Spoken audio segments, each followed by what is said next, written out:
Wij zijn nu in Boksem op weg naar de bakker van de winnaar van de beste abrikozenvlaai in de wijk van de ambachtelijke bakker. En als winnaar krijg je deze trofee. Baking man is baking bread. Jullie gaan nu voor ons? Oké.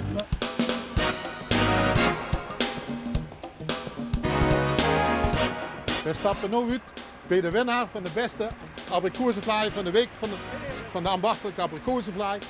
Hier zit je winnaar van de beste abrikozenvlaai. Alsjeblieft. Moet je me alleen het geheim van de abrikozenvlaai vertellen?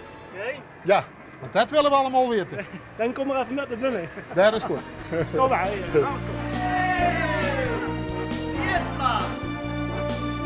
Nu moet je me vertellen wat het geheim is van die abrikozenvlaai. Hè? Het grootste geheim, meneer Vries, is gewoon heel veel leven voor die producten hebben en ook heel veel tijd en aandacht. Ja. Dat is het grootste geheim. Dan zal ik ook vertellen waarom dat je gewonnen hebt.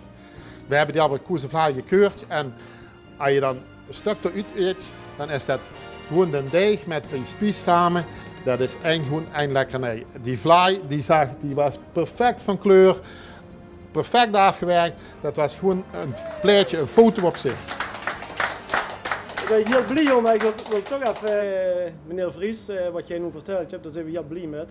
Maar wat wij gisteren gezien hebben, mijn knechten en denk ik ook andere collega's, dat we een hele grote voorsprong gemaakt hebben qua vlaaibakken in Limburg. En daar wil ik toch die andere collega's een proficiat voor geven.